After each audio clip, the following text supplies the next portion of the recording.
आनंदाची बातमी. दारावरची बेल वाजली तसं मी घड्याळात बघितलं. रात्रीचे 11:15 वाजले होते.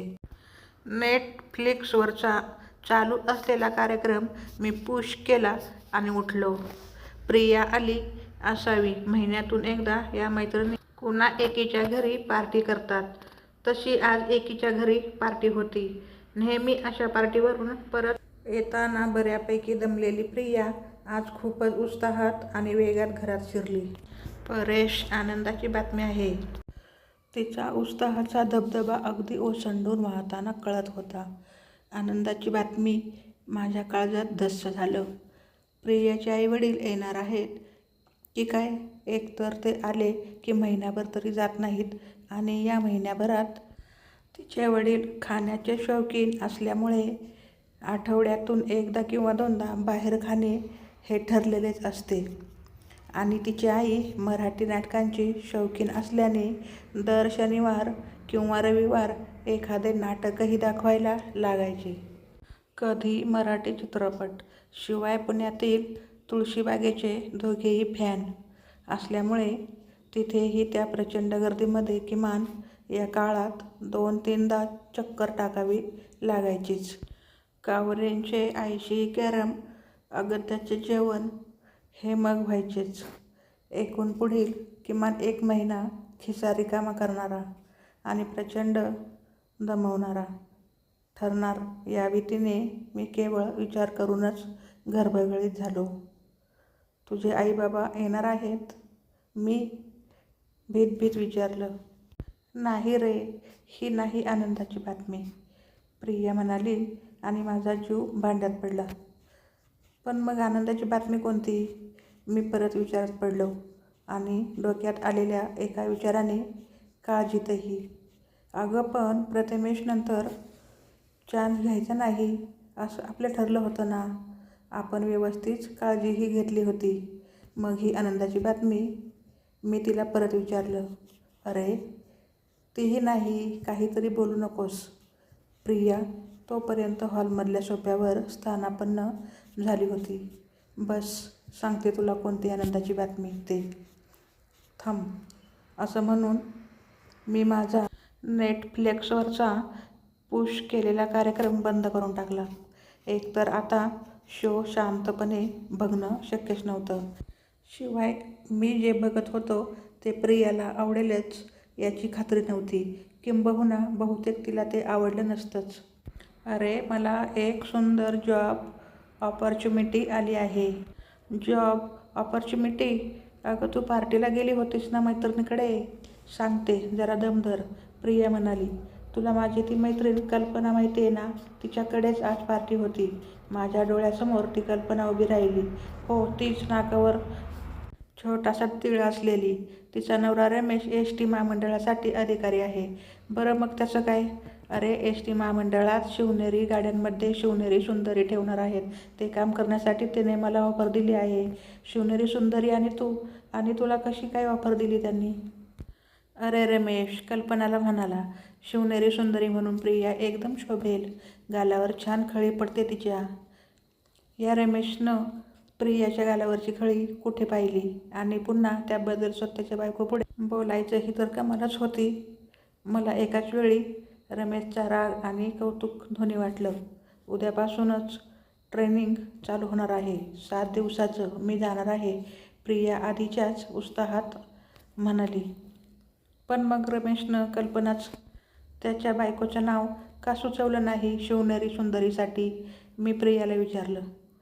माझ्या डोळ्यापुढे पुन्हा एकदा कल्पनाचा चेहरा आला. नाकावरच्या त्या तिळामुळे मी ती फारच क्यूट दिसते असं माझं प्रामाणिक मत आहे. खरं तर तो तीळ आहे छोटासाच, पण मोबाईलवर फेसबुकवरचा फोटो झूम करून बघितलं की लक्षात येतो. तंत्रज्ञानाने हा एक छान फायदा करून दिला आहे. अर्थात तंत्रज्ञानाचे जसे फायदे असतात तसे तोटेही असतात आणि त्यामुळे रमेश सारख्यांचे फावते दुसऱ्यांच्या बायकांच्या गालावरच्या खळ्या बघण्याची संधी मिळते ना. प्रिया आपल्याच विचारात दंग होती. तिनं माझ्या प्रश्नावर काहीच उत्तर दिलं नाही. प्रियाला थांबवण्यात काही अर्थ नव्हता. तरी मी तिला म्हटलं, आणि फक्त आठवड्याभराचंच ट्रेनिंग? हो, आठवड्याभराचं ट्रेनिंग आणि लगेच जॉब. अरे एअर होस्टेसचं काम तसं प्रत्येकाला माहीतच असतं. बसमध्ये ते करताना जे काही थोडेफार बदल असतील तेवढे फक्त या ट्रेनिंगमध्ये आम्हाला शिकवणार. त्यात काही फारसं अवघड नाही असं म्हणत होती कल्पना. माझ्या डोळ्यापुढे परत त्या कल्पनाचा चेहरा आला, पण प्रयत्नपूर्वक तो दूर सारून मी म्हणालो, अगं पण कुणाचं बॉसिंग आवडत नाही म्हणून तू जॉब करायचा नाही असं ठरवलं होतंस ना? अरे इथे कोण करणार आहे बॉसिंग? शिवाय मला प्रवासाची किती आवड आहे हे तुला माहीत आहेच. दररोज बसमधून भटकायला मिळेल आणि त्याचा पगारही मिळेल. शिवाय बसमध्ये बिस्लरीच्या बाटल्या आणि सँडविचेस पण देणार आहेत म्हणे. मी घेऊन येईन हं तुझ्यासाठी रोज. प्रियाला थांबवण्यात काहीच अर्थ नव्हता, त्यामुळे मी गप्पच राहिलो. चल झोपूया आता. उद्या सकाळी 7ला ट्रेनिंगला जायचं आहे स्वारगेटवर, प्रिया म्हणाली. दुसऱ्या दिवसापासून प्रियाचं ट्रेनिंग चालू झालं आणि दुपारी घरी आल्यावर त्याचा वृत्तांत मला देणंही ऐकून ती या कामावर फारच खुश दिसली. सुंदर युनिफॉर्म मिळणार होता, 4 लोकांशी गप्पा मारायला मिळणार होत्या, जी तिची आवडीची गोष्ट होती. शिवाय खास ड्रायव्हर शेजारी बसायला स्पेशल सीट मिळणार होती. असंच एके दिवशी घरी आल्यावर ती मला उत्साहात म्हणाली, आज आम्हाला बस हायजॅक झाली तर काय करायचं शिकवलं. अगं बस कशाला? कोण हायजॅक करेल? असं काही नाही. हं, होऊ शकेल. बस देखील हायजॅक. जगात असं कुठे कधीतरी झालंही आहे असं म्हणत होते सर. शिवनेरी सुंदरी ही जशी नवीन कल्पना आहे तशीच बस हायजॅक ही सुद्धा नवीन कल्पना कोणा गुन्हेगाराच्या सुपीक डोक्यात येऊ शकते.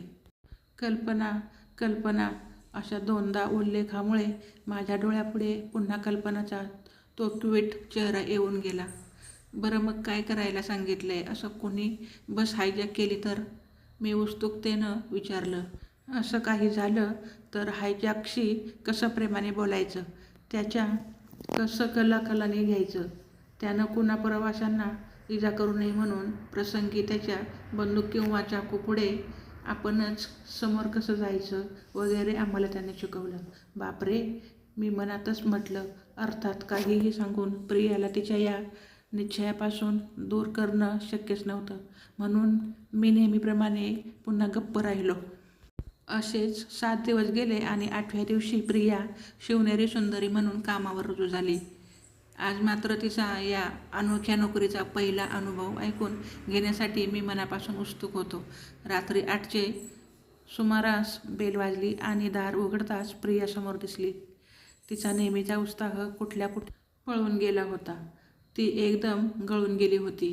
केवळ पुणे ठाणे आणि ठाणे पुणे अशा 2 ट्रिपा करून ही एवढी का दमली असावी असा मला प्रश्न पडला आणि मी त्या प्रश्नार्थक नजरेनेच तिच्याकडे पाहिलं. ती काहीही न बोलता अगदी हळूहळू पावलं टाकत सोफ्यावर जाऊन जवळजवळ त्यावर आडवीच झाली. मी पहिल्यांदा किचनमध्ये जाऊन तिच्यासाठी पाणी घेऊन आलो. अगदी सावकाश तिनं ते पाणी प्यायलं आणि मला म्हणाली, मी नोकरी सोडून आले आहे. मी थक्कच झालो. केवळ एका दिवसात मी तिला विचारलं. अरे काही विचारू नकोस मला. एक बॉस नको होता. इथे तर जवळजवळ 40-45 बॉस समोर बसल्यासारखे वाटले मला. ट्रेनिंगमध्ये फक्त सर सांगत होते आणि तेवढेच आम्ही करत होतो. पण इथे तर सगळंच वेगळं होतं. एका दिवसात किती किती लोकांचे मूड सांभाळावे लागणार आहेत आपल्याला हे माझ्या लक्षात आलं. ही कल्पना नवीनच अस्तित्वात आल्यामुळे तर लोक आणखीनच चेकाळलेत. स्वतः हात वर करून साधं एसी कमी जास्त न करता ते करण्यासाठी लोक बोलवत होते मला. सँडविच वगैरे खाऊन झाल्यानंतर तो चिकट कागद वगैरे गोळा करायला प्रत्येकजण बोलत होता. इतक्या आरामदायी एसीमध्ये सुद्धा सारखं कोणाला ना कोणाला तरी पाणी लागत होतं. ज्येष्ठ बायकांचं तर काही विचारूच नका. घरी कोण कोण असतं, नवरा काय करतो, घरी सासू सासरे आहेत का, मुलांना कोणाकडे ठेवलं आहे, इतक्या चांबर चौकशा करत होत्या. तो एक वेगळाच त्रास. महिना 10-15 हजार रुपयासाठी रोज हे सहन करायचं मला. तर बाई अगदीच अशक्य आहे.